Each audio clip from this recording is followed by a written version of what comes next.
এই মুহূৰ্তত মহিলাসকললৈ দিবলৈ লৈছোঁ ডাঙৰ খবৰ। যিসকল মহিলাই এতিয়ালৈকে নিজৰ নামখন অৰুণোদয় আঁচনিত অন্তৰ্ভুক্ত কৰিব পৰা নাই সেইসকল মহিলাই ভিডিঅ'টোত ক্লিক কৰিছে যদি অনুগ্ৰহ কৰি ভিডিঅ'টো স্কিপ নকৰি প্ৰথমৰ পৰা শেষলৈ চাই থাকিব, কিয়নো অসম চৰকাৰে আকৌ নতুনকৈ আৰম্ভ কৰিব অৰুণোদয় আঁচনিৰ আবেদন। অসম চৰকাৰে অৰুণোদয় আঁচনিৰ আবেদন সম্পৰ্কে নতুনকৈ কি আপডেট লৈ আহিছে যদি আপোনালোকে জানিব বিচাৰে তেন্তে ভিডিঅ'টো স্কিপ নকৰাকৈ চাই থাকিব। লগতে মোৰ চেনেলত নতুন হলে এনেকুৱা নতুন নতুন ভিডিঅ' সকলোতকৈ আগত পাবলৈ প্লিজ চেনেলটো সাবস্ক্ৰাইব কৰি মোৰ লগত থাকিব। তো বলক ভিডিঅ'টো আৰম্ভ কৰি অৰুণোদয় আঁচনিৰ আবেদন সম্পৰ্কে কি আপডেট আহিছে এতিয়া আমি বিস্তাৰিত জানি লওঁ।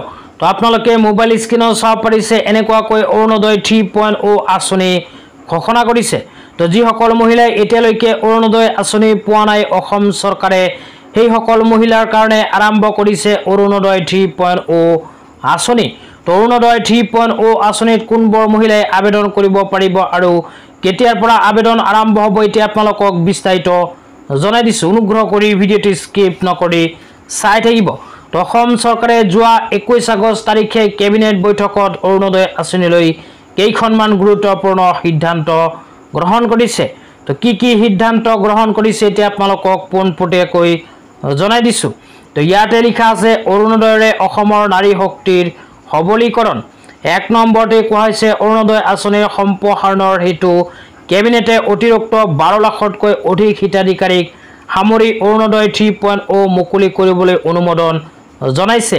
অৰুণোদয় 3.0 মুঠ লক্ষ্য হৈছে 37 লাখ হিতাধিকাৰী। তো যিসকল মহিলাই এতিয়ালৈকে অৰুণোদয় আঁচনি পোৱা নাই সেইসকল মহিলাৰ বাবে অসম চৰকাৰে নতুনকৈ আৰম্ভ কৰিছে অৰুণোদয় 3.0 আঁচনি। এইখন আঁচনিৰ জৰিয়তে 12 লাখ দুখীয়াসকলক অসম চৰকাৰে নতুনকৈ প্ৰদান কৰিব অৰুণোদয় আঁচনি।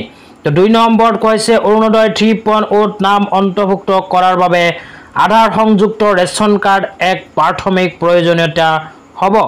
প্ৰধানমন্ত্ৰী জীৱন জ্যোতি বীমা যোজনা আৰু প্ৰধানমন্ত্ৰী সুৰক্ষা বীমা যোজনাৰ বীমা কভাৰেজৰ সৈতে মাহিলী 1250 টকা আৰ্থিক সাহায্য লাভ কৰিব প্ৰতিজন হিতাধিকাৰীয়ে।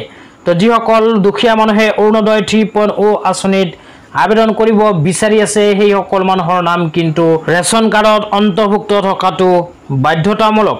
তো যিসকল মানুহৰ নাম ৰেচন কাৰ্ডত অন্তৰ্ভুক্ত হৈ আছে সেইসকল মানুহে এতিয়ালৈকে যদি আধাৰ কাৰ্ডৰ লগত ৰেচন কাৰ্ড সংযোজন কৰা নাই তেন্তে অতি শীঘ্ৰে আধাৰ কাৰ্ডৰ লগত ৰেচন কাৰ্ড সংযোজন কৰিব লাগিব যদিহে আপোনালোকে অৰুণোদয় আঁচনিত কৰিব বিচাৰে আবেদন। তাৰপিছত 3 নম্বৰত কোৱা হৈছে জিলা পৰ্যায়ৰ নিৰীক্ষণ সমিতিয়ে জিলা পৰ্যায়ত হিতাধিকাৰী বাছনি কৰিব। এই প্ৰক্ৰিয়া 15 ছেপ্টেম্বৰ 2024 পৰা আৰম্ভ হ'ব।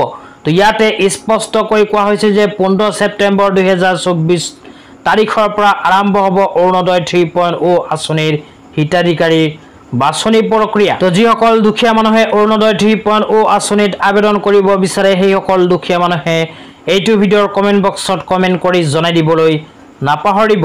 তো আজি ইমানেই, ধন্যবাদ।